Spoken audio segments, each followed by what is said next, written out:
안녕하세요.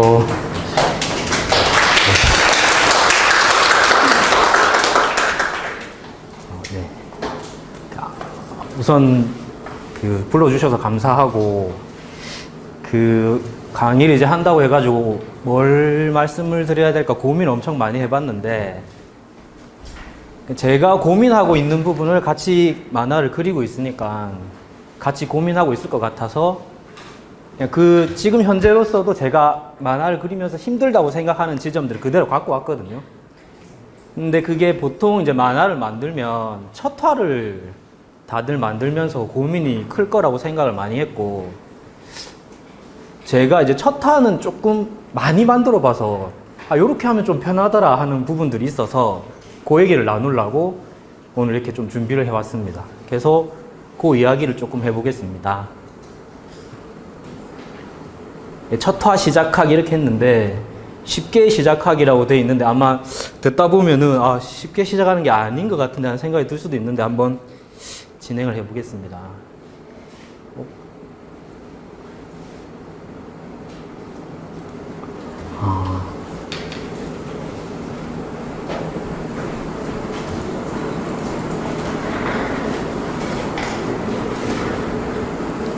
좀 천천히 할게요.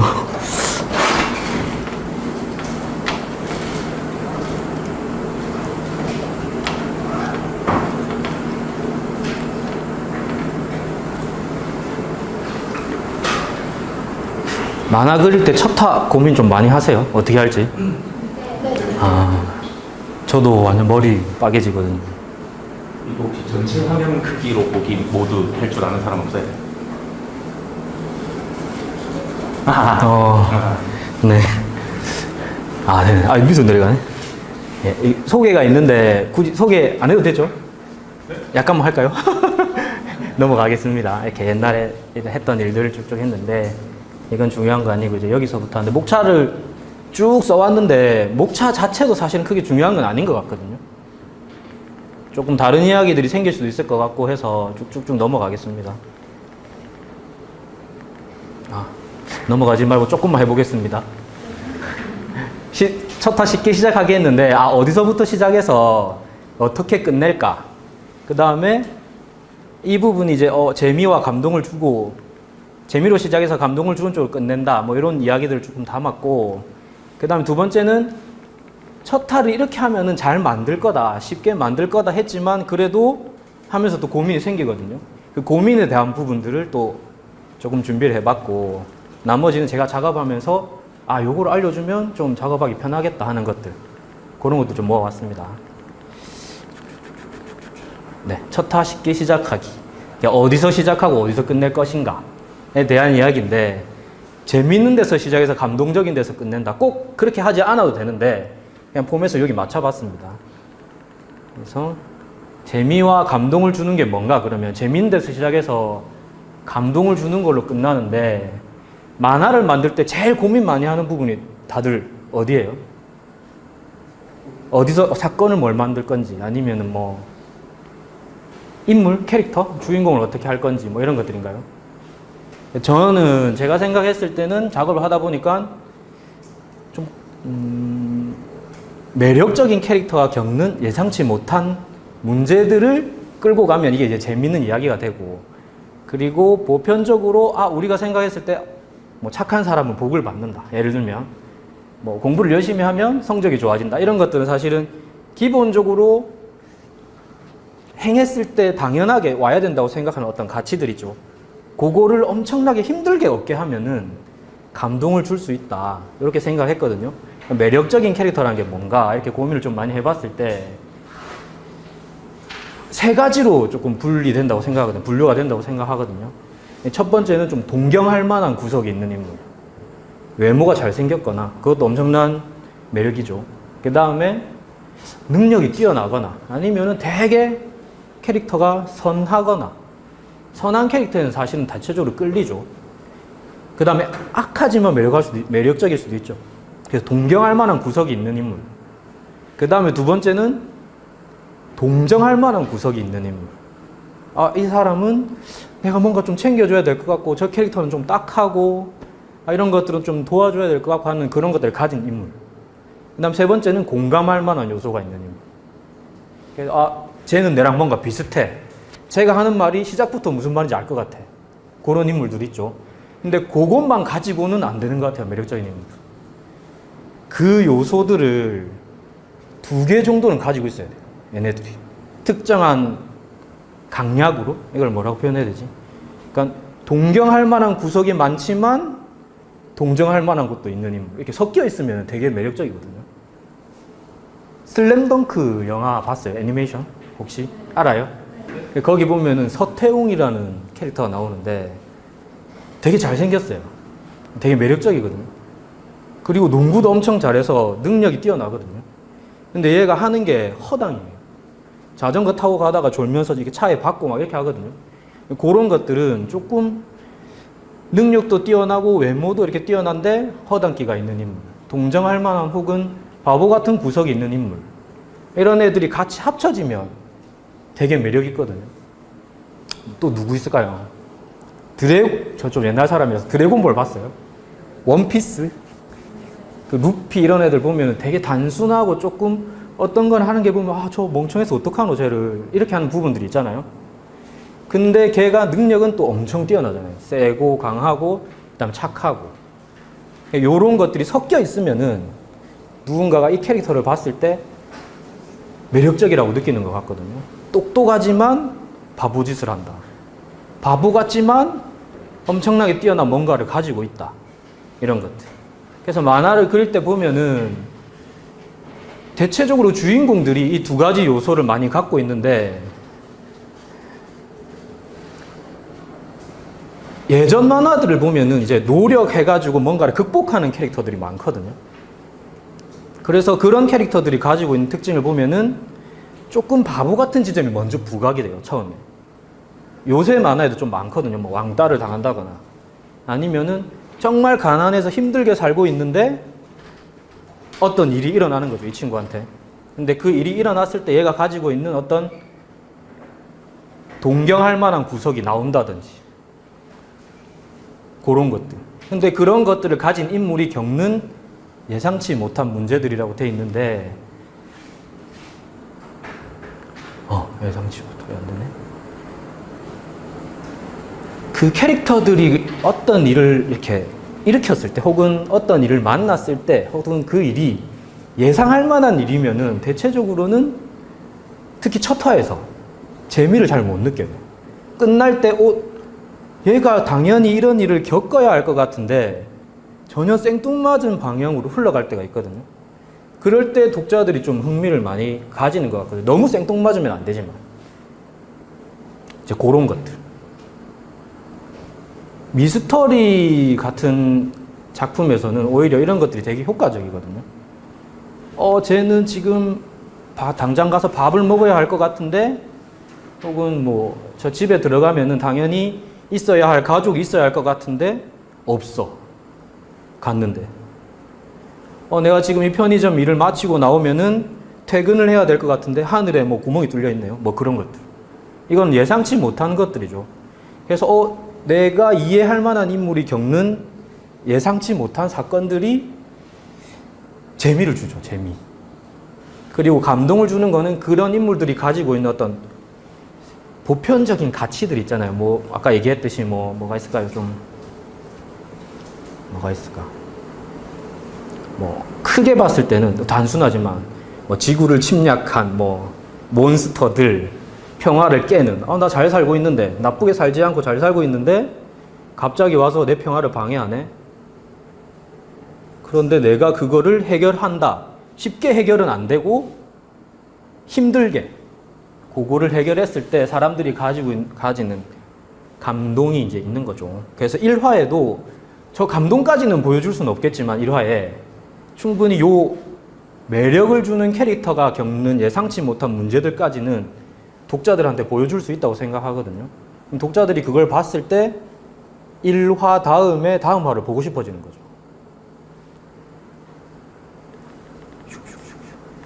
그래서 요거는 제가 그린 만화인데 그 어떤 형사들이 자기 일상에서 항상 일어나는 사건들을 겪어요. 살인 사건, 뭐 여러 가지 있겠죠. 강력 사건들. 형사라는 캐릭터 자체는 기본적으로 공감할 수 있는 매력이 있다고 생각하거든요. 왜냐하면은 뭐 법을 지키는, 정의를 지키는 민중의 지팡이, 그런 것들에서 기본적으로 매력이 있는데, 그 인물들이 겪는 강력 사건이었는데 분명히 그게 강력 사건하고 조금 다른 방향으로 흘러가거든요. 방바닥에서 뭐 엄청나게 큰 대형 부적이 발견돼요. 어떤 사건 현장에서. 요거를 가지고 이야기가 확장되는 방식인데, 이랬을 때, 아, 내가 보편적으로 경찰이면은 경찰이 가지고 있는 그런 매력이 있는데, 그 매력으로 겪는 좀 불가사의한 일들을 만든 게, 예, 첫 화에서 제가 생각할 때 흥미를 좀 끌었다고 생각을 하거든요. 그리고 보편적으로는 다투지 말아야 할 것 같은 인물, 이거 뭐라고 설명해야 될까? 서로 좀 둘의 관계를 봤을 때, 아, 이 둘은 좀 만나서 안 다투고, 뭐라고 해야 될까? 친하게 지내면서 이거 봤을 때, 이 만화를 봤을 때, 저 둘이가 좀 케미가 좋아서 둘이가 안 다투고 사건을 진행하면 사건 해결이 잘 되겠네 했는데, 둘이 인물이 계속 다투거든요. 근데 나중에는 이 둘이 힘을 합쳐서 결국엔 사건을 해결하면서 어떤 감동적인 코드가 있다고 저는 생각하거든요, 거기에. 계속 아까 위에 얘기한 것처럼 매력적인 캐릭터, 잘생기거나 뭐 동경할 만한 구석이 있거나 보편적인 공감을 가지는 어떤 캐릭터들이 겪는 예상치 못한 문제들 안에서 얘네들이 저 문제는 해결을 해야 될 것 같은데 하는 것들을 해결했을 때 오는 재미와 감동을 가질 수 있다고 생각하는데, 1화에 이걸 다 넣을 수는 없으니까 우선은 조금 얘기를 해보겠습니다. 아까 여기 얘기를 다 해버렸네. 재미와 감동을, 캐릭터를 괴롭힌다고 얘기하는데, 이건 이제 시나리오를 짤 때 재밌는 시나리오를 짜면 어떻게 하면 됩니까? 이렇게 했을 때 주인공이나 인물들을 많이 괴롭히라고 하거든요. 왜 괴롭힌 거를 좋아하는지는 잘 모르겠지만, 힘들어하는 인물이 그걸 극복했을 때 그걸 보는 사람들의 감동이 있는 거죠. 근데 이제 재미와 감동을 주기 위해서 캐릭터를 좀 많이 괴롭히는 거죠. 그리고 그 상황에서 이 인물들이 내리는 어떤 선택들을 보고 싶은 거예요. 얘가 이런 힘든 상황에서 뭐를 선택하면, 어떤 거를 선택하는가, 이런 것들.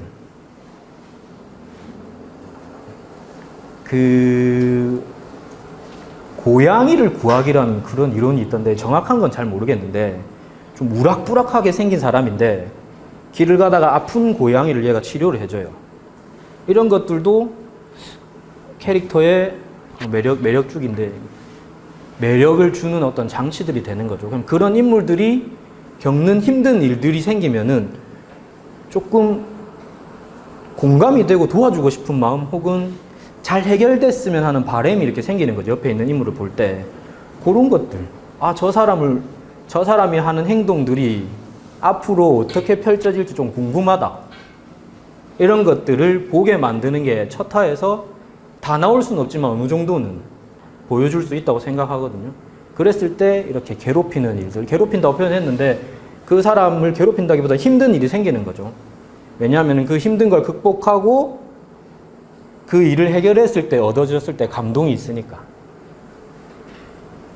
그래서 매력주기는 잘생기거나 대극점에서 생긴 문제를 겪고 있다 했는데, 대극점이라는 게 조금 표현이 복잡한 것 같은데, 그러니까 캐릭터를 만들 때 좀 힘들면, 도저히 나는 이 캐릭터가 어떤 인물인지 잘 모르겠다. 저도 지금 겪고 있거든요. 특히 주인공 캐릭터를 그릴 때 되게 힘들 수도 있어요. 주변 엑스트라들은 내가 좀 가벼운 마음으로, 혹은 조연들을 다룰 때는 색깔을 좀 뚜렷하게 정해주는 반면, 주인공을 다룰 때 주인공이 잘 안 떠오르는 경우가 있거든요. 혹시 그런 거 겪어봤어요? 저는 겪고 있거든요. 그래서 항상 주인공이 좀 문제인 그런 케이스인데, 그 주인공보다 조연이 더 주인공 같을 때가 있거든요. 왜냐하면은 내가 좀 조연을 다룰 때는 편안해지는 경우가 있거든요. 왜냐하면 조연이 해야 되는 역할에 좀 부담이 없다고 해야 되나? 근데 그럼 주연이 갖고 있는 것들을 좀 매력적으로 만들려면 어떻게 해야 할까 고민을 좀 많이 하는데, 저 대극점이라는 게 뭐냐면은 극과 극에 있는 요소들을 이렇게 붙이는 거예요.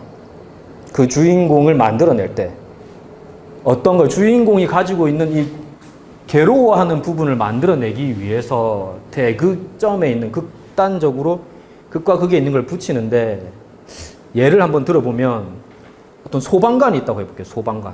소방관이 있는데 이 소방관이 엄청나게 자기 조금 목숨을 내놓고 사람들을 구하는 사람이었어. 그래갖고 근데 그러다가 큰 사고를 당해가지고 자기 동료도 죽고 자기 자신한테 엄청나게 큰 트라우마가 생긴 거예요.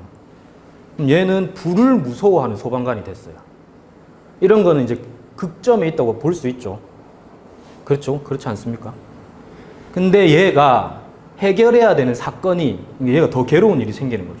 어떤 일이냐면 자기 집에 불이 났네. 이 사람은 자기 집에 누군가 있겠죠. 뭐 좋아하는 뭐 자기가 키우는 동물이라든지 아니면 가족이 있을 수도 있고. 그럼 이제 얘가 불을 무서워하는 이 소방관은 자기 집에 난 불을 끌어갔을 때 어떤 선택들을 할 수 있는가, 목숨을 걸고 뛰어들 수 있는가, 이런 문제들을 이제 다뤘을 때 그 캐릭터가 내린 어떤 선택 지점들이 이 캐릭터의 매력이 되고 재미가 될 수 있겠죠.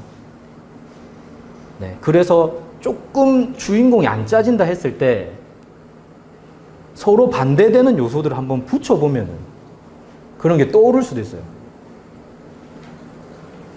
강백호 같은 경우도 농구하는 애를 정말 싫어하는데 농구를 하게 되는 인물이죠. 나중에는 농구를 좋아한다고 고백하면서 끝나잖아요. 그죠? 그런 것들. 슬램덩크 많이 보셨나요? 이런 얘기하면 공감이 되나? 네. 하여튼, 네.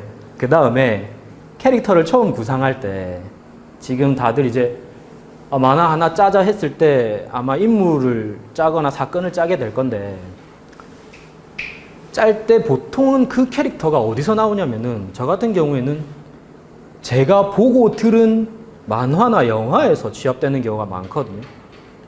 그러면은 이 캐릭터들의 특징이 어떠냐면 어디서 본 듯한 인물들이 나와요.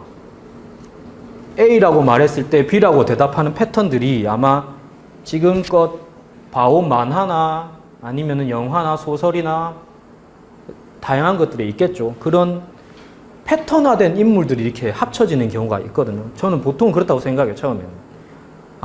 뭐 이런 만화를 만들어 봐야지 했을 때는 그런 만화의 샘플을 자기 머리 안에 입력되어 있는 그런 장면들을 가지고 처음엔 떠오른다고 생각하거든요. 근데 작업을 해나가다 보면은 그 주인공에 대해서 생각을 조금 하게 돼요. 얘가 진짜 왜 이렇게 할까? 분명히 어떤 패턴 안에서 자기 캐릭터를 만들어냈는데 그게 이상해지는 순간이 있다고 생각하거든요. 그때 자기 작품에 개성을 좀 불어넣을 수 있는 타이밍인 것 같아요, 그때가. 근데 이건 아마 조금 하면서 겪을 것 같은데 저는 지금 겪고 있거든요, 계속. 이제 예를 하나 들어보면 듣고 본 것들이라고 해놨는데 이게 지금 제가 그리고 있는 만화 캐릭터인데 어떤 의문의 상황에 빠지는 거죠. 자기가 예상치 못한.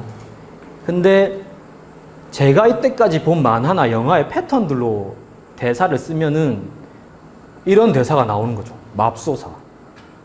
근데 실제로 살면서 저는 맙소사라는 말을 잘 안 하거든요. 거의 안 하죠. 이제 고민이 한번 되는 거죠. 나는 맙소사라는 말을 안 하는데. 나였으면 이 캐릭터가 실제로 저런 상황을 만났을 때 어떻게 대답할까 생각을 해봤을 때 뭐 저렇게 응? 네라고 하나? 응? 이렇게 뭔 소리입니까? 제가 욕도 하고 그거 같거든요. 그래서 이런 지점들이 아마 작업을 하다 보면은 생길 거예요. 그때 혼란이 올 수도 있거든요. 왜냐하면 대사를 쓰다가 헷갈리는 경우가 있어요. 왜냐하면 내가 쓰는 말과 나의 습관에서 나오는 말과 내가 보던 글과 영화, 만화에서 나온 말과 차이점이 생기거든요. 특히 부산, 경남권에 있는 사람들 혹은 지방에 있는 사람들 있죠. 그 사람들은 사투리로 대사를 쓰면 그 정서 표현이 잘 되는 경우가 있어요. 더 쉬워. 근데 표준어를 썼을 때 이 감이 약간 저 말이 아닌 것 같은데 할 때가 있거든요. 저는 그랬거든요. 그래서 그런 부분들에 대한 고민이 아마 생길 건데 저도 아직 해결된 건 아닌데 뒤에 교수님께서 아마 수업을 하다 보면 가르쳐 주시지 않을까 하는 생각을 하고요. 그 다음 좀 넘어가 보겠습니다. 저 부분은 아마 나중에 다시 좀 말을 하게 될 것 같은데 우선 넘어갈게요.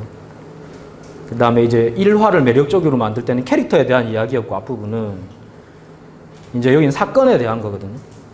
그러니까 인물이 겪고 있는 문제가 불러온 더 큰 문제라고 했는데 항상 이야기의 시작을 보면은 이 사람이 태어났을 때부터 시작하진 않잖아요. 그러니까 이 인물은 어느 정도 자기 삶을 살고 약간 이상한 지점을 가지고 있는 인물로 해서 시작하잖아요.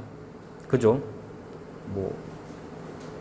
근데 그 문제가 불러온 더 큰 문제라고 해놨는데 모든 사건이 이렇게 시작될 필요는 없지만 보통 이 인물이 가지고 있는 어떤 문제에서 더 큰 문제가 생기는 경우가 많거든요. 뭔 얘기를 예를 들어야 될 것 같은 다 옛날만 하면 떠올라서 뭐 할 말이 없네. 그냥 여기를 넘어가 볼게요. 이런 것을 찾기, 오해하기, 하기 이렇게 해놨는데 보통 이야기가 시작되면은 그 사람들이 일상이 붕괴된다고 얘기하거든요. 그렇죠. 요새 만화들 보면은 집에 잘 가는데 갑자기 트럭이 박아가지고 뭐 일이 일어난다거나 집에 가고 있는데 하늘에 뭔가 구멍이 뚫렸다거나 뭐 그런 것들도 있죠. 그래서 자기의 일상이 붕괴되면서 시작하는데 보통 그런 것들이 이야기의 출발에 있는 거죠. 일상이 붕괴된다라는 거는 그냥 바꿔 말하면 어떠냐면 그 인물이 앞으로 어떤 변화를 겪게 될 거라는 거예요. 그럼 사람들이 이거를 봤을 때 저 인물의 변화는 어떻게 될 건가? 어떤 변화를 겪을까를 보는 거죠. 거기에서 이 사람들이 느끼는 감정, 그 다음에 뭐 그걸 해결하는 방식 이런 것들이 매력적이면 계속해서 보게 되는 거죠. 그래서 오해하기라고 해놨는데 이런 것을 찾기, 오해하기, 하기 이렇게 해놨는데 이런 것들은 사건을 겪은 인물이 앞으로 어떻게 될까에 대한 궁금증을 만드는 장치라고 생각하거든요. 정말 아끼는 개가 있었는데 그거는 아니에요. 존 윅 같은 경우에는 자기 와이프가 선물한 아끼는 개를 누가 죽여가지고 걔들을 다 죽이러 가는 이야기죠. 맞죠? 존 윅 봤어요? 혹은 저 오해하기라는 거는 그 인물이 자기가 뭔가를 잃었어요. 어떤 사건을 겪으면서. 그래서 세상을 바라보는 어떤 방식이 바뀐 거예요. 세상은 잘못됐어. 예를 들면. 자기가 겪은 일로 인해서. 근데 독자들이 봤을 때는 그렇지 않아요. 세상은 잘못되지 않았고 제가 저 부분만 좀 해결되면 참 잘 살 것 같은데 하는 그런 마음이 들 때가 있거든요. 그런 부분들. 그래서 그 독자가 그 주인공이 뭔가를 겪으면서 오해하는 부분을 독자들이 안타깝게 바라본다거나 저 부분을 좀 해결해주고 싶다거나 하는 그런 마음이 이제 생기게 하는 거죠. 한번 가보겠습니다. 독자가 같이 동참할 만한 극적 의문을 주기. 이게 사건에서. 이게 어떤 거냐면 한번 가볼게요. 이건 이제 제 만화에서 갖고 왔는데 이런 인물이 있어요. 되게 좀 약간 맛이 조금 가보이는 순박한 인물. 욕심 없고 순박한 인물인데 이 친구가 자기가 믿던 인물에 의해서 딸이 죽거든요. 딸이 죽음을 당해요. 잔인하게.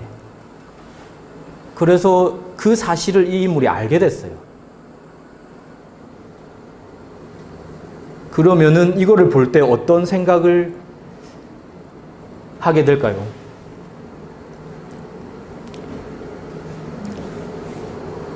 보편적으로 조금 어떤 되게 착하고 욕심도 없고 그 다음에 열심히 사는 인물이 있었는데 사기를 당했어. 근데 그 사기를 친 사람이 자기의 절친이야. 그 사람이 왕따를 당했는데 알고 보니까 그 왕따 시킨 인물이 자기의 절친이었네.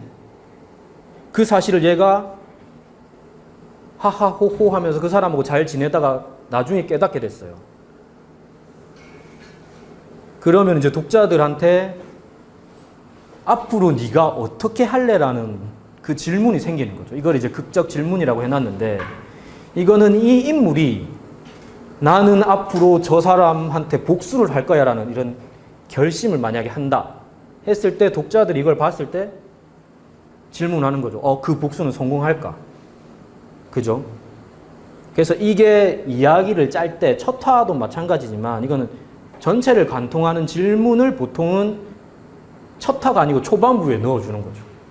이 이야기는 앞으로 이 인물이 이 장면을 예를 들면 저 복수를 성공할 것인가에 대한 질문을 가진만 하고, 그 복수가 어떻게 되는지를 끝까지 보고 싶어서 이제 따라가는 거죠.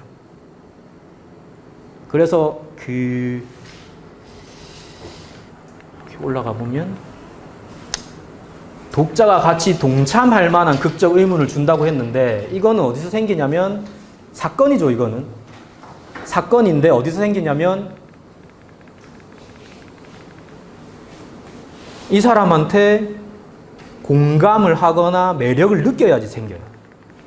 그래서 사건과 캐릭터는 붙어 있어요. 이해돼요? 저 인물이 어떨지에 대해서 내가 되게 공감이 되고, 저 인물에 대해서 매력을 느끼고 있는데 그 인물이 어떤 일을 겪었어. 그럼 걔가 어떻게 할 건지에 대한 궁금증이 생기는 거죠. 그래서 이제 그걸 해결할지 안 할지에 대한 것들을 1화에는 다 담을 수 없지만 그런 뉘앙스는 담을 수 있거든요. 뭔 일이 일어났는데 저거 어떻게 될까? 저 인물들이 저걸 어떻게 해결할까? 하는 것들. 그리고 이 장면은 조금 잔인한 장면인데, 이건 그냥 팁을 중간에 드리자면 복수극이거든요. 복수극인데, 복수극을 만들 때 독자들한테 공감을 일으키는 장치가 뭐가 있냐면, 그 복수를 할 만한 상황을 독자들이 목격하게 하면은 긴장도가 엄청 올라간다는 얘기를 보고 제가 만든 거거든요. 그래서 아마 그런 것들은 자기 이야기에 충분히 활용할 수 있을 거라는 생각이 듭니다. 주인공은 모르지만 누군가는 그 주인공을 해하려고 계획을 짜고 그런 해를 가했어. 그거를 목격하게 하는 거죠. 효과는 사실은 잔인할수록 더 효과가 증대돼요. 잔인한 장르여야 되겠죠, 대신 그게. 근데 아마 극적인 효과가 있다는 것이고, 이게 왜 넘어왔지? 잠시만요. 근데 이제 얘기를 하다 보니까 분명히 1화 만들기였는데, 결국은 이거는 1화를 만들려면은 사실은 전체에 대한 그림이 필요하다는 이야기거든요. 단순하게라도. 그러면은 1화를 만들 때 끝을 정해놓고 시작하면 좋아요. 왜냐면은 이런 인물이 겪는 과연 복수에 성공할 것인가? 결말은 성공했다, 실패했다. 이렇게 정해놓는 거죠. 그럼 이 중간에 있는 이야기를 만들기가 훨씬 수월해지겠죠. 그 다음에 중간에 들어가는 이야기가 불필요한 게 뭔지도 구분해낼 수 있어요. 결말이 정해지면. 여기까지 어렵나요? 안 어렵죠? 그래서 이거는 제가 제 나름대로 그 결말까지 가게 하기 위해서 구조를 어떻게 할 것인가를 혼자서 고민하다가 만든 건데, 이건 이제 암호를 푸는 방식에서 데리고 왔거든요. 그래서 이걸 시나리오 작법에 좀 끼워 넣어 봤어요. 미스터리 구조에는 여기 지금 써 있는 그림 많은데 다 실패하고 쓸만한 게 딱 하나가 있는데, 이 암호를 푸는 구조를 미스터리 구조나 미스터리 시나리오나 혹은 그런 것들에 대입해 볼 수 있다는 건데, 보통 어떤 거냐면 여기 보면은 암호를 평문처럼 제시한다고 해놨는데, 이게 무슨 말이냐면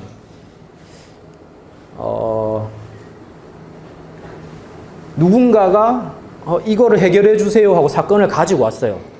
근데 이거는 사실은 꼬여 있는 이야기라는 거죠.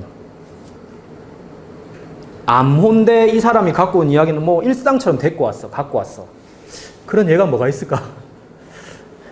혹시 그 옛날 영화인데 차이나타운이라고 알아요? 모르나? 사건 의뢰가 여기에는 어떻게 들어오냐면은 어떻게 들어왔더라? 여기까지는 가면 안 되겠다. 네. 하여튼, 네. 그러니까 이게 자기의 일상의 문제를 갖고 온 것 같지만 사실은 그 안에는 복잡하게 꼬인 문제가 있고 그거를 해결하려고 하는 인물들이 이게 당연히 일상이라고 생각해서 해결하려고 막 열심히 하는데 계속 꼬여만 가죠. 뭐를 발견하기 전까지, 암호와 키 발견하기 전까지. 이게 무슨 말이냐면 암호를 푸는 방식은 기본적으로는 처음으로 돌아가는 거거든요. 꼬이지 않았던 상황으로 돌아가는 건데 시작할 때는 이게 꼬여서 시작해요. 사람들이 이걸 볼 때 처음이 뭔지에 대해서 잘 모르는 거죠. 근데 이야기가 진행될수록 이거를 풀 수 있는 그 키를 발견하거든요. 이거는 시나리오 상에서도 어떤 게 있냐면 이 사건을 해결할 수 있는 어떤 결정적인 단서 이런 것들을 발견하게 되는 거죠. 발견하고 이거를 이제 복호화한다고 하는데 이거를 암호를 이 키가 있으면은 그 암호에 대한 것들을 풀어낼 수가 있어요. 뭐가 있을까요? 잠시만요. 암호라면은 지금 여기 보면 김태영 작가님의 뭐 작업 노하우 시연에 돼 있는데 이렇게 안 되고 밑에 받침이 다 빠져 있어요. 기태여 자가 니의 이렇게 돼 있는 거예요. 이게 가지고 있는 말이 무슨 말인지 알 수가 없잖아요. 근데 누군가가 이걸 발견한 거예요. 밑에 다 넣어주면 이게 말이 되겠다. 요거를 이야기의 중간에서 발견한다는 거죠. 근데 이거는 첫 화하고 무슨 상관이냐고 했을 때 첫 화를 만들었을 때 처음과 끝을 잡아 놓으면 어느 지점에 저거를 넣어가지고 조금 지루해졌을 때 결정적인 걸 보여줄 수 있느냐 이런 순서를 정할 수가 있어요. 이야기를 만들어 나갈 때. 네, 그랬습니다. 그래서 요거를 말씀드리고 싶었던 거고 자기가 이야기를 풀어나가는 방식을 자기 거를 조금 개발한다고 해야 되나? 찾는다고 해야 되나? 그런 순간을 가지면 좋아요. 나는 어떤 이야기를 봤을 때 처음, 중간, 끝을 볼 때 나는 이 이야기를 어떤 지점에서 처음, 중간, 끝으로 나누는지를 한번 생각해 보면 좋아요. 그럼 자기만의 약간 도표가 나온다고 해야 되나? 그런 순간들이 있거든요. 자기 작품을 가지고 그걸 해결하기 어려울 수 있으니까 나와 있는 작품들을 보면서 그런 걸 찾아도 괜찮아요. 그럼 나중에 자기만의 방식이 있다고 해야 되나? 그런 게 좀 생기거든요. 그게 아주 효과적이진 않더라도 내가 작업을 할 때 1순서대로 해야지. 이런 것들은 좀 생길 수 있거든요. 그럼 이제 위에 이야기는 이렇게 하면 1화 만들기 좋다. 감동과 재미도 줄 수 있다. 이렇게 했지만 그래도 이제 고민이 계속 생기는 거죠. 왜냐하면 잘 안 되거든요. 자기 그대로는. 그래서 이젠 1화에 대한 이야기인데 이건 저도 가지고 있는 고민이거든요. 강렬한 1화는 그런 얘기를 많이 하잖아요. 1화를 만들 때 세게 만들어야 된다. 그런 얘기 많이 들어봤어요. 사람들의 머리에 이렇게 딱 박히게 강렬한 이야기를 만들어야 된다. 센 거를 만들어야 된다. 그런 이야기 좀 많이 하잖아요. 근데 센 게 대체 뭘까? 이런 고민 해볼 수 있잖아요. 엄청나게 자극적인 이미지인가? 아니면은 뭐가 있을까요? 엄청나게 큰 사건인가? 보통은 이거를 엄청나게 큰 사건이라고 생각하는 경우가 있는데 맞죠? 맞는데 이거를 조금만 더 구체적으로 한번 들어가 보면 그 사건을 딱 맞닥뜨렸을 때 사람들이 자극받는 지점이 본능에 관한 것이라는 거. 보통 왜냐하면은 이 본능에 관련된 부분을 강렬하게 건드렸을 때 본능에 대한 위협이죠. 생존 본능 이런 것들. 그걸 건드리면은 나머지 감정적인 부분과 그걸 해결하려고 하는 어떤 이성적인 부분들까지 다 만들어지거든요. 그러면은 이 강렬한 일화라는 거는 그 인물이 겪는, 단순하게 봤을 때 그 사람의 본능에 관한 어떤 위협이어야 돼요. 무조건 이렇게 해야 되는 인물이야, 이 인물은. 근데 그렇게 할 수 없게 만들어. 그럼 앞에 그런 인물이라는 걸 보여줘야 되겠죠. 그럼 단순하게는 이 사람의 목숨에 대한 위협, 이런 것들. 이게 제일 많이 쓰는 거죠. 이렇게 힘들게 열심히 사는 나에게 갑자기 이런 일이 일어나다니, 내 목숨을 뺏을 만한 일이 일어나다니, 이런 것들. 그죠? 그래서 강렬한 일화가 뭘까 했을 때, 너무 어렵다. 뭘 짜야 되지? 이렇게 했을 때, 그 인물의 본능을 위협하는 사건을 만들어주면은 어느 정도는 해결이 돼요, 이제. 그 위협에 대응하는 방식이 아까 얘기한 그런 매력 있는 캐릭터가 되겠죠. 흥미로운 초반은 흥미로운 전체다 이렇게 얘기했는데, 그러려면은 항상 전체에 대한, 끝에 대한 염두는 좀 가지고 있어야 된다는 거. 이야기를 짰을 때 이 인물은 나중에 이렇게 될 거야. 꼭 그렇게 안 되더라도 시작은 그렇게 하면 훨씬 짜기 수월하거든요. 이거는 이게 이제 안개무덤이라는 그 만화의 초반부인데, 이거를 처음에 그 PD님들한테 가져갔을 때 2화를 재밌게 봤다고 하는, 이게 2화거든요. 2화의 마지막 부분인데 2화를 재밌게 봤다고 하는 PD님들이 많았어요. 많진 않았네요.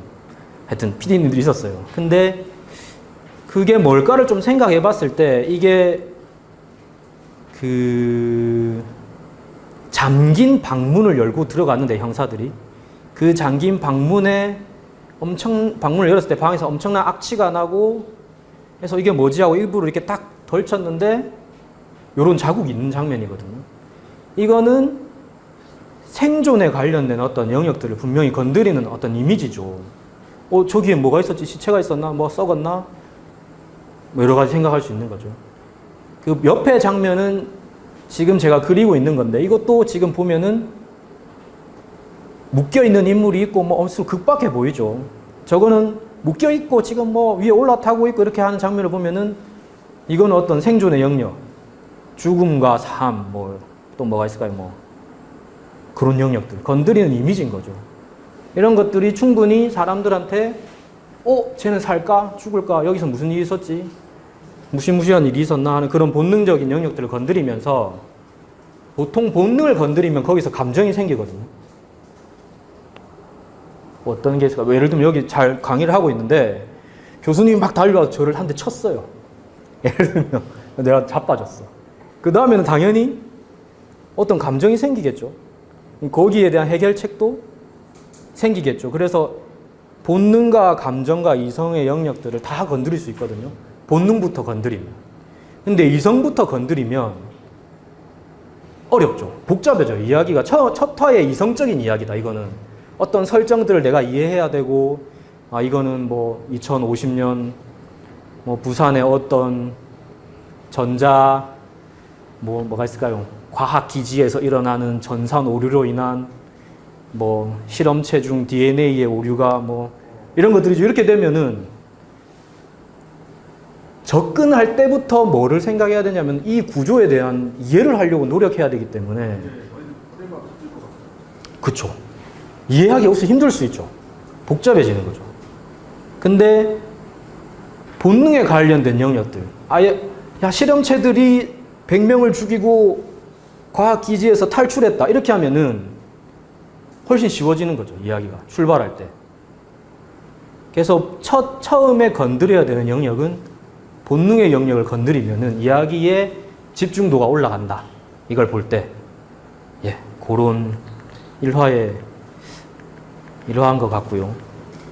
이건 아까하고 연결되는 건데, 1화를 그렇게 짜고 나면은 이제 만족도가 좀 생길 거예요. 1화는 괜찮게 나왔어. 누가 봐도. 근데 그때부터 이제 엄청난 부담이 되는 게 2화하고 3화부터는 되게 짜기가 힘들어질 수도 있거든요. 왜냐하면 아까 얘기했듯이 결론에 맞는 과정이 없어서. 그럴 때는 계속 반복인데 전체를 간단하게 써보라고 했거든요. 이게 막막할 때가 있잖아요. 이야기를 만들 때. 어디서부터 써야 되지 했을 때 자기가 좀 생각을 하기 편하게 할 수 있는 툴을 좀 만들면 좋아요. 자기 스스로가. 나는 1번부터 10번까지 대사 같은 건 안 쓰고 행동만 거기에 기입하면 이야기가 잘 떠오른다.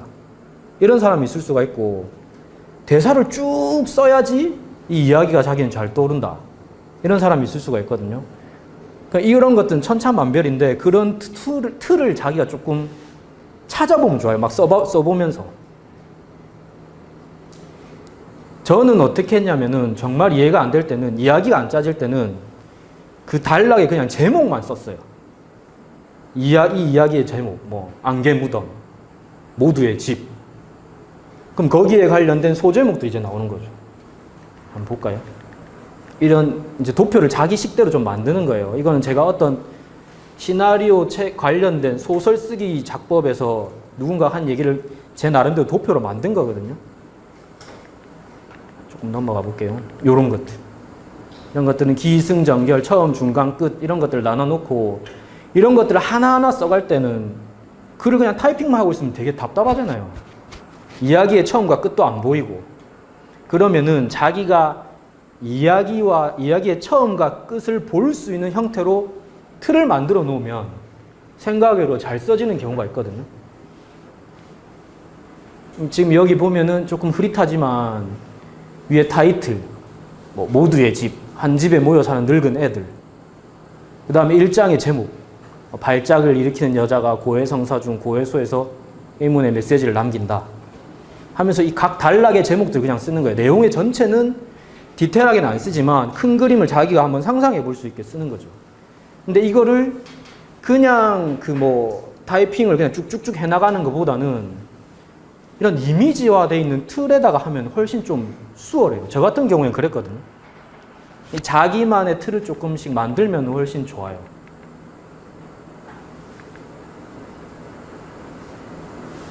네. 그 얘기를 하고 싶었고, 요거도 하자. 그 다음에 글을 쓰다가 조금 사건이 2화, 3화라는 거는 이제 1화에 뭔가 멋있는 걸 보여줬고 2화, 3화부터는 멋있는 게 아니라 이제 풀어내야 될 이야기들이 있는 거죠. 그때 어려워지는 경우가 많거든요. 저 같은 경우도 1화는 좀 잘 만드는 것 같아요. 왜냐하면은 거기에는 어떤 사건을 해결하는 인물들이 있기 때문에, 사건에 대응하는 인물들이 있기 때문에 짜기가 쉬워요. 뻥 터진 사건, 예를 들면 집에 폭탄이 폭발했어. 거기에 대한 반응은 진짜 웬만한 사람 아니면 대체적으로는 비슷하거든요. 그죠? 우리 집에 폭탄이 폭발했다고 뭐 뛰어가거나 놀라거나 불을 꺼야 돼 하거나. 근데 그 이후부터 그런 큰 사건이 아니라 이제 그 사건에 대한 설명이 들어가야 되고, 그 인물이 그거에 대응하는 일상이 있어야 되는 경우에는 어려워지는 경우가 있거든요. 저는 좀 어려워져요. 주변 인물들과의 일상적인 대화를 나누면서 그 사건에 대해서 해결해야 되면서 뭐 이런 것들. 그럴 때 정말 그 스토리를 짜기가 어려운데, 그럴 때는 이거는 좀 어디서 본 얘기인데 되게 좀 효과적이라고 생각하거든요. 스토리를 써나갈 때 뭐가 있을까요? 불을 무서워하는 소방관의 집이 불이 났다. 그리고 이렇게 연결하는 게 아니고, 그리고라는 거는 범주가 넓잖아요. 그 다음에 있어야 될 일이 범주가 넓어지는 거거든요. 그럼 불이 났다. 그리고 옆집에 사는 누구는 점심밥을 먹었다. 이렇게 해도 되잖아요. 연결성은 좀 덜하지만. 근데 이야기라는 거는 정해진 인물이 있는 거죠, 이렇게. 그리고 이 인물이 겪는 사건들끼리 연결되는 거기 때문에 A라는 인물이 그 다음에 영향을 주는 형태로 계속 전개되거든요. 얘가 하는 선택과 감정들이 누군가에게 영향을 끼쳐서 그걸 바꾸게 하는 쪽으로 전개가 돼요. 그러려면은 그리고가 아니라 글을 쓸 때, 물론 이렇게 안 쓰겠죠. 근데 그냥 개념만으로 봤을 때는 그리하여로 연결하면은 이 인물한테 붙어있는 쪽으로 전개하기 훨씬 쉽다는 거죠. 불이 났어. 불을 무서워하는 소방관의 집에 불이 났어. 그리고 하면 이 사람의 선택지만 남는 거잖아요. 그죠? 그렇게 했을 때는 이야기를 다음으로 갈 때 훨씬 수월하다는 거죠.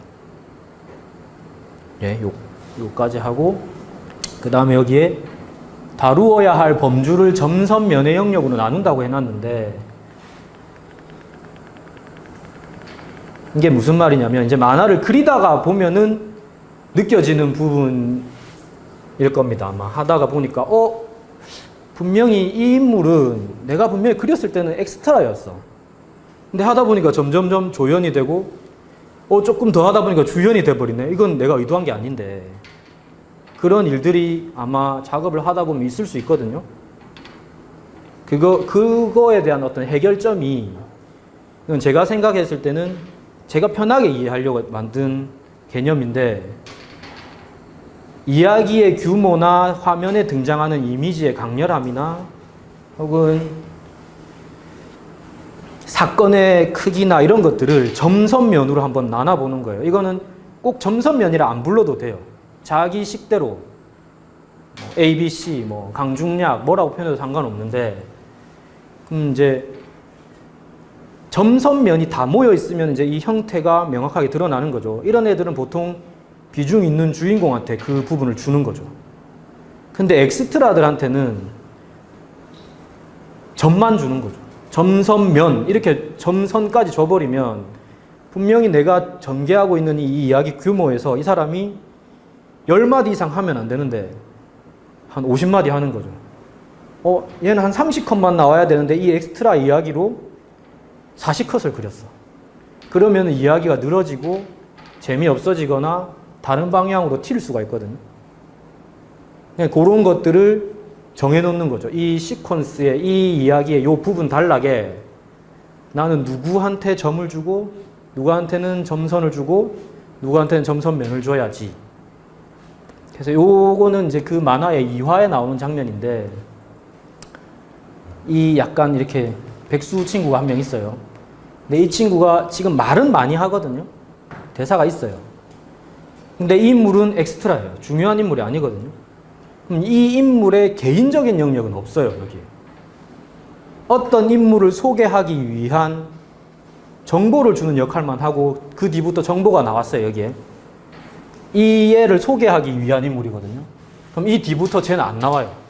근데 안 나와도 사람들이 왜 걔는 안 나와? 이렇게 물어보지 않거든요. 왜냐하면은 쟤한테는 점만 줬기 때문에. 별로 궁금하지 않은 인물인 거죠. 근데 이런 애들한테는 점선을 주는 거죠. 등장도 방점이 찍히는데 등장해요. 이게 무슨 말이냐면은, 이렇게 예를 들면 시상식 같은 데에 누구를 모시겠습니다. 짝짝짝짝 하고 이제 제가 나오는 거죠. 왜냐하면은 쟤는 그런 인물이니까.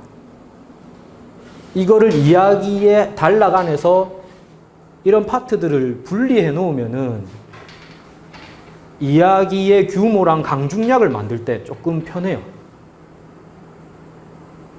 하여튼 그렇습니다.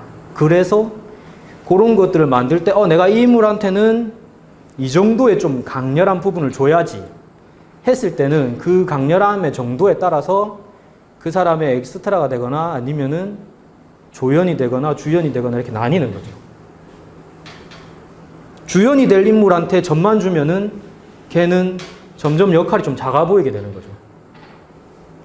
저도 안개무덤 만들 때 주인공이 있었는데 조연으로 만들었던 인물이 있었거든요. 근데 그 인물의 비중이 점점점 커져서 그 사람이 주인공이 됐습니다.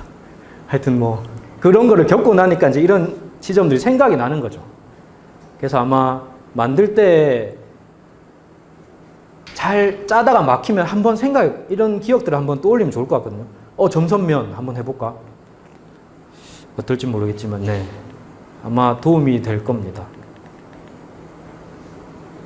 이건 이제 앞에 부분하고 연결되는 건데, 지금 저도 겪고 있는 문제인데, 예전의 표현법이라고 해놨는데, 이거는, 혹은 왔다리 갔다리식 번역2 이렇게 해놨는데, 이게 뭐냐면은, 만화에서 허용되는 어떤 표현들이 있는 거죠. 근데 이게 자기의 삶이나 일상에서는 저렇게 하지 않을 것 같은 느낌들이 드는 경우가 많거든요.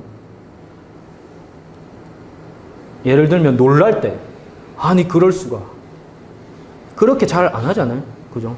뭐라고? 뭐 오히려 이런 것들은 지금 저 말을 대체할 수 있는 표현들을 한번 찾아보는 것도 좋을 것 같아요. 저도 진행형이거든요. 아직 이 부분이. 근데 이런 아니 그럴 수가라는 이런 표현들이 나는 만약에 쓴다고 했을 때 그럼 이거를 일관되게 사용할 수 있는 장르인지 한번 파악해보고 쓰는 것도 괜찮겠죠. 이건 이제 제가 그린 만화에서 나오는 장면인데 누구슈? 이렇게 하거든요. 이 사람이 부산 사람이에요. 근데 저한테 뭔가를 누구냐고 물어볼 때 누구슈 하는 사람이 이때까지 거의 없었거든요. 근데 만화에서는 써요. 왜냐하면은 이때까지 써왔으니까. 혹은 이게 그렇게 안 어색하니까. 근데 어색한 순간들이 온다고 생각하거든요. 이거는 번역투라든지 어떤 문법의 문제인 것 같은데 아마 교수님이 잘 가르쳐 주시지 않을까. 그건 그렇게 생각하고요. 그 다음에 이런 말들도 보면 죽음을 목전에 두고 이런 걸 삼킨다고? 목전에 두고 이런 것들 사실은 잘 안 쓰잖아요. 그죠? 그럼 이거는 약간 이걸 뭐라고 하지?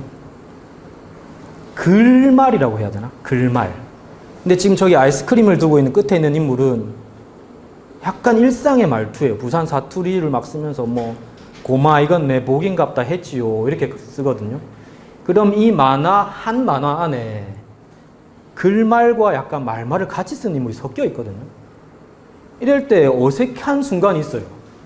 근데 이게 그나마 이 장르는 현실적인 영역 안에서 다루어지는 부분이기 때문에 넘어갈 수는 있는 것 같거든요. 근데 자기 만화의 장르가 이게 안 넘어가지는 장르가 있다고 생각하거든요. 썼을 때 갑자기 정서적인 몰입이 다 깨지거나 그럴 때는 조금 자기가 쓰는 문체라든지 이런 것들에 대한 고민, 내 평소의 말투, 주변 사람들의 많이 쓰는 말 같은 것들 한번 생각해 보면 좋지 않을까 합니다. 네.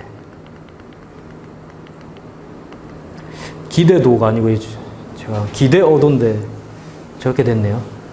자극적인 연출에 계속 의지해도 되나? 이건 요새 자극적인 연출이 많죠. 그리고 저도 저런 자극적인 연출이 만화를 만들다 보면 느끼거든요. 내가 어떤 특정한 패턴으로 상황을 묘사하고 있구나. 특히 장편일 경우에는 자기도 모르게 해요. 그게 뭐냐면은 장면을 극적으로 만드는 장치들 혹은 좀 자극적인 것들 그런 것들 많이 쓰게 되거든요. 이제 예를 들자면은 제가 정말 많이 쓰는 건데 뭐? 이건? 아니? 이런 의문형을 많이 쓰거든요. 이걸 쓰면은 다음 사건으로 넘기기가 되게 편해요. 근데 이게 어떠냐면 되게 쉬운 방식인 거죠.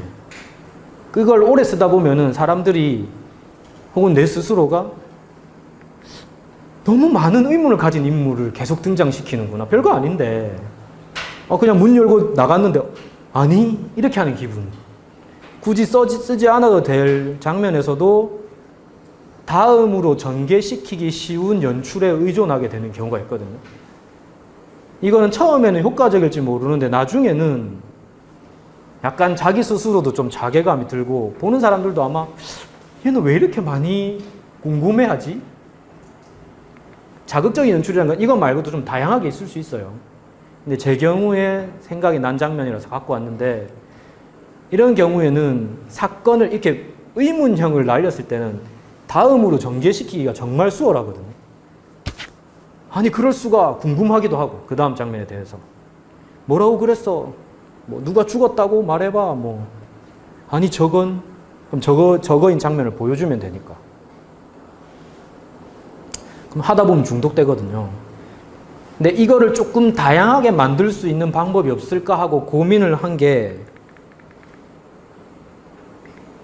이렇게 하는 이유가 있어요. 근데 이거는 각 장면의 호흡을 만들어줄 때 되게 유용하거든요, 사실은 이게.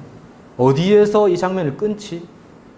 이 대사가 여기서 시작했을 때 끊으면 재미가 있나? 이런 걸 떠올릴 때 비트 나누기라고 해놨는데, 이게 뭐냐면은 대개는 대사로 좀 표현이 많이 되는 것 같거든요. 행동으로도 표현되지만.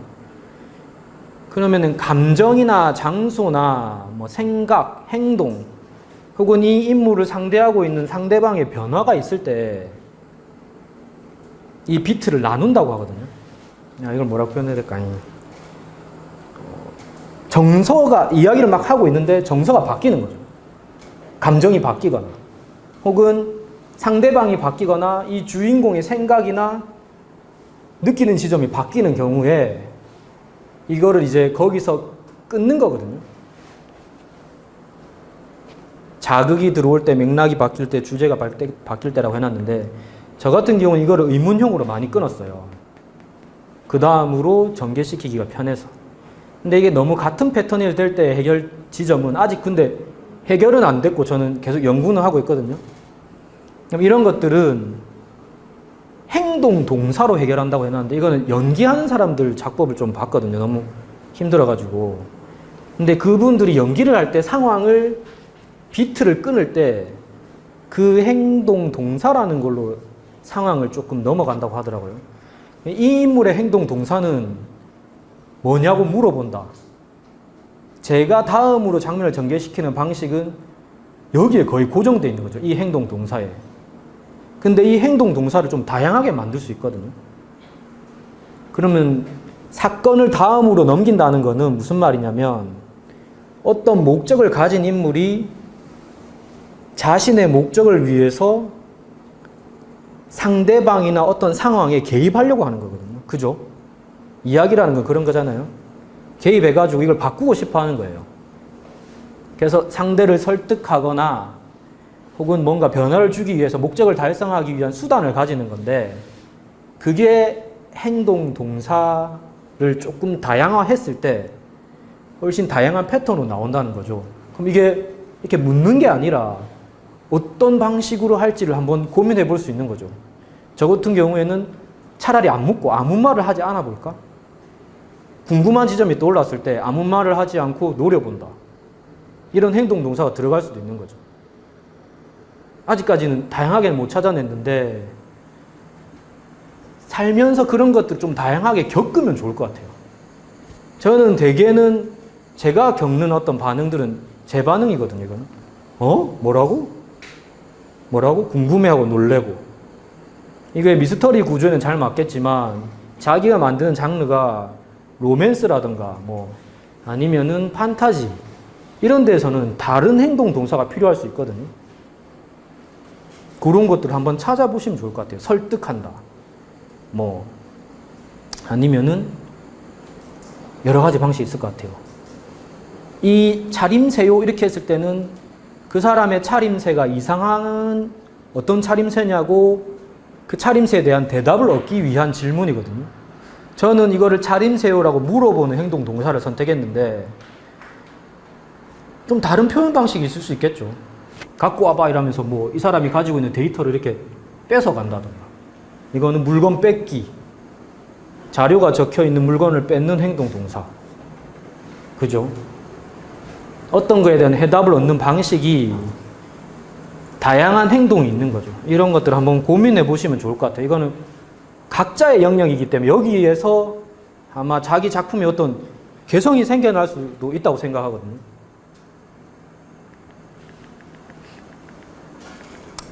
네, 여기까지 했고, 이제는 이제 꿀팁이라고 해놨는데, 사실은 앞에 이야기하고 계속 연장인 것 같아요. 연장인데, 이거는 좀 재밌게 하는 장치들이 또 뭐가 있는가? 이건 많이 들어봤을 거예요, 근데. 긴장을 주면은 이야기는 재밌어진다고 하죠. 그거는 사실은 코미디 장르에도 긴장이 있어야지 재미가 있거든요. 거기에 해당하는 영역들을 만들어주는 건데, 긴장을 주는 방식에서 어떤 게 있느냐고 생각했을 때, 알게 하기와 모르게 하기, 지연시키기, 이렇게 표현을 했는데, 한번 볼게요. 그 히치콕 영화 얘기를 많이 하잖아요. 그 혹시 들어봤어요? 시나리오 쓸 때? 알프레드 히치콕 스릴러 만드는. 그 사람은 시나리오를 쓸 때 대사를 제일 마지막에 적는다고 하더라고요. 행동을 다 써요. 자, 내가 이제 시나리오를 다 적었다. 이제 대사를 써야지. 이렇게 했다는 말이 있더라고요. 유명한 일화가 있다고 하더라고요. 근데 이 사람이 거기에서 긴장을 주는 방식이 뭐냐면은 재밌거든요. 그 사람 보면 옛날 거지만 어떻게 되지 다음에? 이런 궁금증이 생기거든요. 근데 그 사람의 방법이 뭐가 있냐면 누군가는 알고 있는 사실을 누군가는 모르게 하는 방식. 그 패턴을 한번 보면은 이 나는이라는 거는 그 화면에 그 만화나 영화나 자기의 이야기에 등장하는 인물에 누군가는 알고 있는데 그 중에 한 명은 모르는 거죠. 혹은 독자인 나는 알고 있는데 거기 안에 있는 인물은 모르는 거죠. 그 폭탄 설치한 카드 치는, 이걸 뭐라고 해야 되지? 카드 게임을 하고 있는데 그 테이블 밑에 폭탄이 설치가 돼 있어요. 근데 이거를 보통은 카드 게임을 하는 사람들이 카드를 치고 폭탄이 뻥 폭발하는 장면으로 묘사를 많이 한다고 하는데 히치콕이라는 사람은 나 같으면 그렇게 안 하겠어. 나는 거기에 폭탄이 설치되어 있는 걸 먼저 보여주겠다. 카드 치기 전에. 그렇게 얘기를 하거든요. 그게 무슨 말이냐면은 이제 이걸 보는 독자들은 이 테이블 밑에 폭탄이 설치되어 있다는 걸 아는 거죠. 그럼 얘네들이 아무리 일상적인 일을 해도 카드를 치다가 커피를 먹고 아이스크림을 먹고 잠깐 졸기도 하고 이렇게 해도 독자들은 어떨까요? 볼 때 긴장이 되는 거죠. 왜냐하면 쟤들이 아무리 일상적인 행동을 할수록 더 긴장되는 거죠. 왜냐하면 밑에 폭탄이 설치되어 있으니까. 그죠? 그래서 저 폭탄이 이 인물들한테 어떤 영향을 끼칠까 하면서 카드를 치는 장면이 되게 지루할 수도 있는데 흥미롭게 만드는 거죠. 독자의 입장에서는 여기서 뭐가 생기냐면 자기가 이 전체 상황에 대한 그림을 알고 있다라는 약간의 우월감도 생기고 그 다음에 그 인물들이 그걸 모른다는 거에 대한 동정심이 생기면서 재밌게 볼 수 있게 되는 거죠, 이거를. 이제 또 바꿔 말하면은 너는 아는데 나는 모른다. 이건 독자는 모르는데 안에 있는 인물들은 알고 있다거나 작가는 알고 있다거나 혹은 그 화면에 나오는 인물 중에 한 명은 이 이야기의 어떤 방식, 전개되는 방식의 어떤 한 부분을 알고 있는데 다른 인물은 모른다거나 했을 때도 긴장이 생깁니다. 이걸 한번 볼까요? 이게 또 이제 제 만화에서 갖고 왔는데 이 B라는 인물이 있어요. B라는 인물이 이 A라는 인물의 오래된 갑이에요. 갑과 을이거든요. A가 을이고 B가 갑이에요. 근데 이 갑인 B가 위기를 겪고 자기의 을인 A한테 도움을 요청한 거예요. 그래서 이 A라는 인물이 알겠어, 내가 니를 여기서 도망시켜 줄게 하면서 어디로 데리고 도망을 가는 거거든요. 근데 얘가 A라는 인물이 계속 뺑뺑이를 도는 거죠. 그래서 얘가 이제 이렇게 묻는 거죠. 야, 니 놈 언제까지 갈 생각이고 혹은 어디까지 갈 생각이고 이렇게. 왜냐하면은 이 A가 지금 알고 있는 도망 지점에 대해서 B는 모르거든요. 그죠? 그럼 아까 얘기했던 윗부분처럼 나는 모른다는 이 B라는 인물이 뭔가를 모르고 있는 거고 누군가는 안다라는 건 A는 그걸 알고 있는 거죠. 그럼 이때 뭐가 생기냐면 B한테 어떤 불안감이 생기는 거죠. 그죠? 그래서 이 이야기를 이 사람의 불안을 따라가는 형태로 볼 수 있어요. 그럼 또 재밌거든요. 제가 지금 A가 뭔가를 꾸미고 있는데 B가 지금 뭔가 모르네. 어떻게 될까? 이렇게 볼 수 있는 거죠. 그래서 A의 진짜 의도를 모르는 B. 이거 혹은 독자들이 이 상황 전체에 대한 그림을 모를 때, 또 불안과 긴장으로 볼 수 있는 거죠. 혹은 어떤, 저희는 열등감이라고 표현해놨는데, 그렇죠. 그런 걸 가지고 이야기를, 어떻게 되지? 뭐지? 어떻게 되는 걸까? 뭐 이렇게 궁금증을 계속 가지게 되는 거죠. 미스터리 구조에서 많이 쓰는 거죠. 독자들은 모르지만 이미 이걸 다 알고 있는 이야기가 첫 부분에 전개가 돼요. 암호화로 치면 암호화되어 있는 어떤 그 사건이 제시가 된 거죠. 그럼 그걸 푸는 거죠. 근데 이때 우리는 저게 뭘까에 대한 해답을 얻기 위해서 긴장을 가지면서 볼 수 있는 거죠. 그 다음에 나도 알고 너도 안다. 이런 거는 이제 처음 시작할 때, 혹은 이 상황이 마무리되었을 때 안정감을 주는 장치인 거죠. 무조건 긴장만 있으면 재미가 없으니까 중간중간에 지금 네가 몰랐던 거 나 이제 알려줄게. 이런 것들이 장편에서는 필요하거든요. 미스터리 장르에서는 더 필요하고. 그 다음에 이건 또 다른 예인데, 이거는 장면을 연출할 때도 쓸 수 있고 모든 부분에 다 쓸 수 있어요. 이거를 누가 언제 어디서 무엇을 어떻게 왜 중에 하나씩을 빼는 거예요. 장면을 연출할 때. 뭐 왜를 뺀다 했을 때는 이 왜를 빼면은 이야기의 한 부분이 미스터리로 남거든요. 그럼 궁금해서 보게 돼요.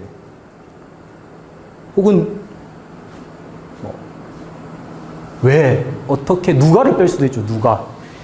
저애는 누구지? 그 20세기 소년 만화 알아요? 거기 보면은 친구라는 의문의 인물이 나오는데 걔가 도대체 누굴까?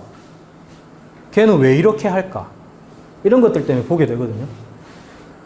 그래서 이야기를 조금 더 긴장하게 하고 끝까지 보게 만들고 싶을 때 저 6화 원칙 중에 하나씩 빼보면 좋아요. 자기한테 맞는 게 있을 거예요. 자기 이야기에. 그 다음에 이거는 인물에 대한 건데 저기에 긴장을 주는 방식에 지연시키기라고 해놨거든요. 이건 실제 사람을 떠올려 보면 좋아요. 누군가를 만났는데 이 사람한테 내가 이렇게 말했어. 야, 우리 밥 먹자.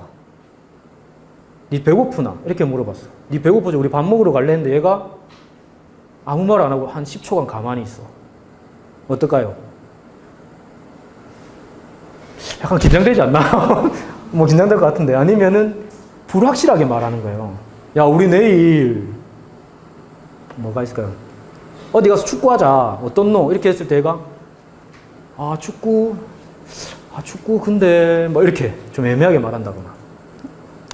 그 상황이라는 게 이야기라는 게 A라는 인물이 B에게 영향을 끼치려고 하는 거라고 했잖아요. 근데 이 상황이 영향을 끼치는 상황이 자꾸 지연되는 거예요. 결말이 안 나면서 뒤로 넘어가는 거죠. 그래서 독자들이 얘가 지금 사건이 해결될지 안 해결될지를 궁금해하면서 보게 되는 거죠. 답변을 회피하게 한다. 이건 실제 상황의 인물을 만났을 때도 만남이 긴장돼요. 이런 케이스들이 있다고 했을 때 나에게 협박을 한다거나 은근슬쩍 불만을 드러낸다거나 아니면은 뭔가를 질문했을 때 야, 너 어제 내보고 뭐라고 했어? 했을 때 기억이 잘 안 나는데 나 아무 말 안 한 것 같은데 불확실하게 말한다거나 아니면 답변을 회피하기. 야, 네가 어제 내보고 이렇게 하자고 했는데 너 왜 안 했어? 했을 때 밥 먹으러 가자. 그런 걸 가지고 이렇게 했을 때 긴장되고 감정에 대한 부분을 건드릴 수 있는 거죠. 그래서 긴장을 주는 방식에 있어서 지연을 시키는 방식이 억수로 효과적이다. 어떤 장면을 드러낼 때도 A라는 장면을 바로 보여주지 않고 한번 볼까요? 뭐가 있을까요? 어떤 결정적인 장면이 있다고 할게요. 이렇게 이 장면을 바로 안 보여주고 끊어서 보여주는 거예요. 천천히. 그 영화 보면은 좀 많이 쓰는 방식이 이건 아닌데? 단순한 이거는 그러니까 꼭 극적인 이야기 아니라도 통용되거든요. 처음에 하늘을 보여주고 그 다음에 밝은 햇살을 보여주고 꽃이 흔들리는 걸 보여주고 그 다음에 커다란 나무가 흔들리는 걸 보여주고 그 밑에 풍선을 하나 보여주면서 이 풍선을 가지고 있는 인물이 풍선을 타고 지금 날아가려고 준비를 한다. 이게 마지막 장면이에요. 예를 들면 그럼 이 앞부분에 분절해서 보여주는 장면의 지연 때문에 이게 뭘까 하고 궁금해하면서 볼 수 있는 거죠. 뒤에까지. 그럼 이거는 뒤쪽까지 장면 연출에도 사용되는 방법이에요. 지연을 시켰을 때 흥미를 가질 수가 있는 거죠. 흥미를 안 가질 수도 있겠지만 어쨌든 좀 효과적이라고 생각하거든요. 그 다음에 네, 넘어가겠습니다. 그리고 이 긴장을 올려줬을 때는 반드시 이거에 대한 대답이 있는 거죠. 그게 지금 이 장면이 이렇게 흙에서 도끼를 꺼내는 장면이거든요. 근데 그 다음 장면에서 이제 저 사람의 저 갑질을 하던 비의 목이 이렇게 날아가는 장면이 있거든요. 그러니까 그렇게 했을 때 이건 긴장을 쌓는 거고 긴장을 반드시 풀어주는 장면이 있어야지 이야기가 정리되고 다음으로 넘어간다는 거죠. 네. 서프라이즈, 뻥 놀라움을 주는 장면이 결론이 나오면 좋다는 거죠. 그리고 그 놀라움이 나올 때 자기가 담고 싶은 주제를 넣으면 좋아요. 왜냐하면 머리에 인지가 잘 되거든. 긴장하게 만들고 놀라움을 주고 그 놀라움을 준 다음에 혹은 놀라움을 줄 때 자기가 전달하고 싶은 이야기를 넣었을 때 되게 효과적으로 들어가요. 그 다음에 이거는 장면 시작을 순차적으로 하지 않기. 이건데 이거는 아마 지금은 다 이렇게 하고 있는 것 같거든요. 밥을 먹는 일상에서 시작해서 학교를 걸어가가지고 학교에서 가방을 내려놓고 거기에 있는 인물을 만나가지고 이런저런 이야기를 하다가 창문에 이제 축구공이 날라와 창문을 깬다. 이게 아니고 이야기를 시작할 때 창문을 깨진 축구공에 누구가 다친 것부터 시작한다는 거죠. 일화를 흥미롭게 만들려면. 이거는 1화뿐만이 아니고 이야기를 전개했을 때 장편물을 하다 보면은 자기도 모르게 하게 돼요. 왜냐하면은 그 안에 보여주고 싶은 게 많을 때가 있거든요. 그러면은 전에 보여줬던 회차의 마지막 부분에 대한 대답으로 시작 안 하고 다른 극적인 출발에서 시작시키는 경우도 많거든요. 왜냐하면 그게 더 흥미로우니까. 대답을 주는 것보다는 또 다른 걸로 시작했을 때가 더 흥미로우니까. 거기에는 이제 움직임도 있고, 뭐 달려가면서 시작한다거나 그런 거 많죠. 그 다음에 뭐 싸우면서 시작한다거나 아니면 아니 저럴 수가 어떤 발견을 시작한다거나 막 펑펑 울면서 시작한다거나 사람들이 몰입할 수 있는 어떤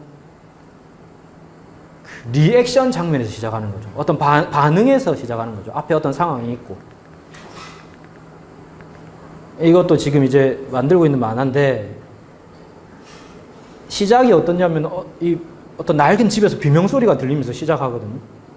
그럼 이게 시작했을 때 이미 누군가가 이 집에 도착해서 사건을 순차적으로 진행시킨 게 아니고 그냥 어떤 일이 있는 거죠. 있는 데서 출발하는 거죠. 뭔지 모르겠지만 그죠? 지금 이 장면도 제가 생각했던 흥미롭다고 생각하는 지점이 보편적으로 많이 쓰는 장면이지만 액션에서 시작했고 어떤 놀라움을 주고 있고 놀라움과 혼란이 있는 장면이고 그 다음에 뭐 지금 뭔가 상황이 급박해 보이죠. 피도 흘리고 막 이렇게 하는 거 보면은 이건 아까 얘기한 생존에 관련된 부분에 대한 본능에 대한 위협으로 시작하는 거죠. 이거는 첫 장면에서 되게 효과적이라고 생각하거든요.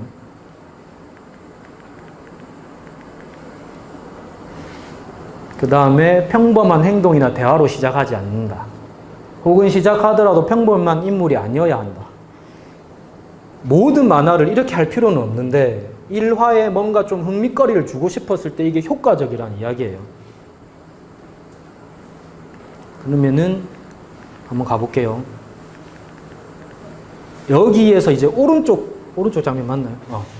오른쪽 장면은 조금 평범한 대사죠.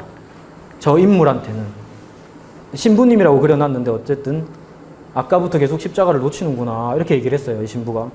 그럼 신부님이 좀 할만한 대사일 수도 있죠. 근데 이거를 같은 대사지만은 평범하지 않은 인물로 사건으로 보이게 하려면은 그 말을 하는 대상 자체를 바꾸면은 다를 수도 있는 거죠. 얘 좀 다르게 생겼죠. 얘가 아까부터 십자가를 놓치는구나 했을 때는 두 그림을 비교해 봤을 때 흥미도가 왼쪽에가 훨씬 좀 많이 올라가죠. 왜냐하면은 평범한 대화로 시작했지만 평범한 인물이 아니니까. 그죠? 그죠? 그렇습니다. 그 다음에 작업 툴 습관 바꾸기라고 해놨는데 이거는 지금 제가 겪고 있는 문제긴 한데 한 번은 만화를 다 그려놨는데 너무 대사가 이상한 것 같은 거예요.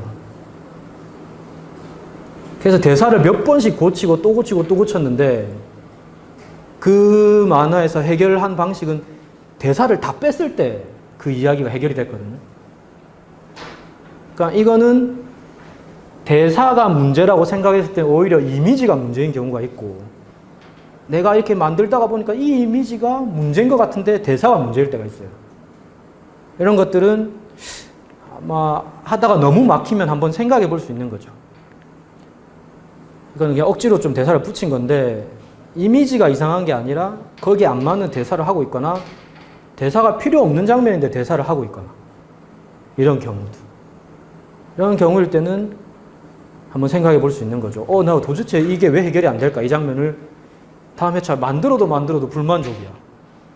그거는 그 장면의 이미지나 대사에 관련된 것들이 자기가 해결했던 거하고 반대 지점일 수 있다는 거죠. 계속 수정을 했을 때. 그 다음에 이건 아까 얘기한 거하고 연장선상인데 이게 잘 안 떠오를 때 도구나 툴을 바꾸라고 한 건데 작업을 하다 보면은 자기가 이제 혹시 연필 같은 거 좀 연필 쓰나요? 연필로 그림 많이 그리나요? 그죠? 그렇게 했을 때 샤프로 콘티를 짠다고 하죠. 만화 콘티. 샤프로 콘티를 짤 때랑 뭐 콘테라든지 그 6B, 4B 이런 걸로 짤 때 콘티가 6B로 짤 때 훨씬 잘 풀리는 경우가 있거든요. 왜 그러냐면 샤프로 짜다 보면 자기도 모르게 자세하게 그려요. 왜냐하면 그 도구 자체가 자세하게 그리게 만들어졌기 때문에. 얇고 작잖아요. 근데 콘티라는 거는 좀 빨리빨리 크게 넘어가야 될 경우가 있잖아요. 그럼 이게 툴을 바꿨을 때 효과가 증대되는 경우가 있거든요. 이런 것들도 한번 생각해 볼 수 있는 건데 이건 아까 얘기했던 거 똑같은 건데 이건 제가 전체를 보기 편하게 하기 위한 그림을 만든 거거든요. 그러면은 1, 2, 3, 4, 5, 6, 7, 8에서 이렇게 16번까지 있는데 각 칸에 5컷씩 만화가 들어간다고 생각하고 이거를 볼 때 저는 저 칸에 5컷이 있다고 생각하고 보거든요. 저기 안에 5컷을 넣는다 했을 때는 전체 강약의 리듬을 잡아주기가 좀 수월할 때가 있어요. 여기까지 10컷까지가 어떤 장면이겠구나 이렇게 떠올릴 수 있거든요. 근데 이거를 조금 더 큰 툴로 나누면 기, 승, 전, 결에서 기 부분이 총 20컷이다. 이렇게 했을 때 이 20컷에 기에 해당하는 것들을 표현해주면 되는 거죠. 네. 어쨌든 이렇게 자기가 이거를 봤을 때 그 안에서 내가 그리고자 하는 이야기의 어떤 전체 그림을 파악할 수 있게 하는 도구나 장치들을 막 좀 찾아보면 좋아요. 글로만 쓰려고 하면 어려워지거든요. 그러면은 이런 전체를 그림으로 판단할 수 있는 어떤 도구들을 이렇게 좀 써보라고 얘기를 하고 싶네요. 이거는 이제 타인이 규모 파악하게 하기인데 이거는 공모전을 낼 때 좀 팁인데 제가 생각했을 땐 저는 공모전을 좀 잘 하는 것 같아요. 공모전을 냈을 때 효과가 뭐라 해야 되지? 결과가 좋은 것 같거든요. 근데 그때 이 공모전에 어떤 제출해야 되는 것들이 있어요. 시놉시스, 그 다음에 캐릭터 시트, 그 다음에 이미지들. 그래서 이번 그 안개무덤이라는 작품도 공모전에 내서 당선이 된 거였는데 그 당선자들 인터뷰를 하는데 올라갔을 때 그 PD님들이 뭐라고 얘기했냐면 이 이야기의 장점은 우선은 장르가 잘 없는 장르라는 거. 이거 효과 있어요. 공모전 할 때. 그 다음에 자기가 이 전체의 규모를 처음과 끝을 다 파악하기가 용이했다는 거거든요. 항상 물어봐요, 편의점들이. 이거 몇 화짜리예요? 이런 거 물어보거든요. 왜냐하면은 그분들도 이 이야기가 언제 시작해서 어디쯤에 이렇게 끝날 거라는 걸 판단을 이렇게 내리고 싶어 하는 거죠. 물론 그때까지 잘 안 끝나는데, 안개무덤도 처음에 시놉시스 썼을 때는 40화짜리였거든요. 근데 137화에서 끝났거든요. 그대로는 안 되는데, 그래도 이 시놉을 담당하는 사람들이나 누군가가 받았을 때, 이 이야기가 여기서 시작해서 저기까지 가서 끝나는구라를 알면은 훨씬 이 그린 사람하고 이야기를 하거나 이 작품에 대해서 같이 그려볼 수 있는 지점이 크다는 거죠. 이거는 공모전에 되게 효과적인 것 같거든요. 이 방식을 저도 누구한테 들어서 이 방식을 또 누군가한테 전해줬어요. 근데 그 친구의 공모전 결과가 물론 이것 때문에 좋은 건 아니겠지만 그래도 효과가 좀 있지 않았을까, 부분적으로는. 한번 참조해보면 좋다는 거죠. 이게 그때 당시에 공모전에 냈을 때 시놉시스거든요. 근데 단락별로 구분이 돼 있어요. 1번, 2번, 뭐 3번, 4번 이런 식으로 해서 거기에 핵심 사건과 핵심 대사들이 써져 있거든요. 그러면은 이거를 보는 인물들이 혹은 이걸 보는 심사하는 사람들이 아, 이런 대사가 핵심 대사로 나오는 이런 장면이구나, 이렇게 이해할 수 있는 거죠. 하고 그걸 이미 그 작업을 돕기 위해서 이미지들을 좀 이렇게 막 첨부했어요. 여기에서 부족한 것들은 캐릭터 시트에 써놨어요. 그래서 두 개를 봤을 때 이 전체 그림이 잘 보이게 만드는 거죠. 이거는 제가 생각했을 때는 분명히 효과가 있는 것 같거든요. 저라도 공모전에 시놉시스가 왔을 때 그런 걸 보고 싶을 것 같거든요.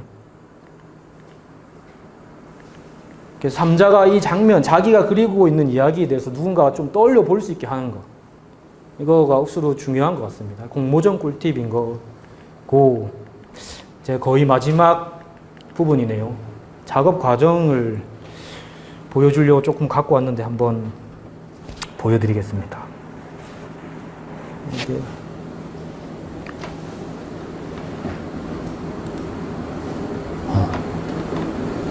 잠깐만요.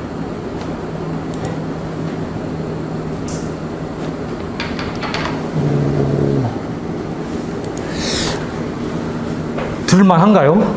괜찮아요? 아, 네. 그러면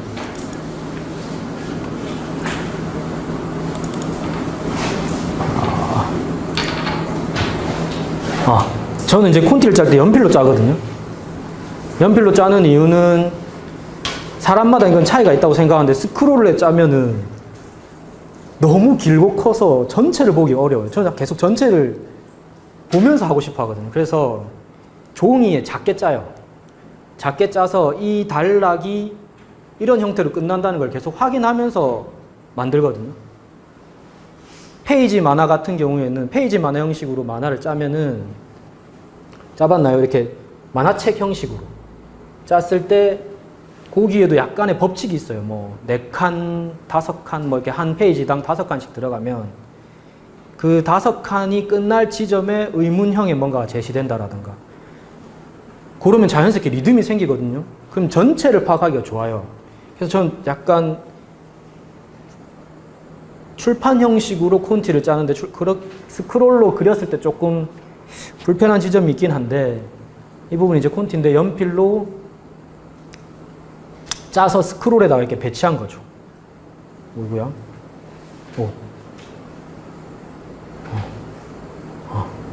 아유, 잠시만요. 이렇게. 이게 연필 작업이 끝나면, 이거 근데 스크롤로 콘티 짤 때 좀 너무 힘들면은, 왜냐면 큰 데다가 한 장면씩 짜야 되니까 작은 데 한번 짜보세요. 효과적이에요. 짜는 방식을 한 번씩 바꿔보세요. 그러면 되게 효과적이거든요. 이야기가 안 떠오르다가도 떠오를 수도 있고. 이게 이제 아까 콘티고 이제 이게 데생입니다. 데생은 이제 다시 컴으로 해요. 스캔 받아가지고 그 위에다가 컴퓨터로 하고 펜터치는 아이패드에서 하거든요. 프로크리에이트라는 앱이 있는데 아이패드에 그 연필 질감이 좋아서 그걸 사용하거든요. 그래서 그 질감에 맞춰. 근데 이게 되게 고생스러운 게 클립 스튜디오로만 했을 때랑 그 작업 과정이 좀 늘어나서 답답한데 이런 질감들은 거기서 얻을 수 있는 효과라고 생각해서 프로크리에이터로 저는 펜선을 땁니다. 하고 채색은 이제 전부 클립 스튜디오에서 이렇게 작업을 해서 이거는 이제 밑색 넣고 이건 이제 색 보정 밑색 넣고 효과들까지 다 들어가면은 이런 이미지들이 나오면서 네. 최종적으로는 효과음까지 넣고 말풍선까지 들어가고 과정들은 아마 앞에 강의하신 작가님들하고 비슷하지 않을까 하는 생각을 들고요. 네, 그렇습니다. 하고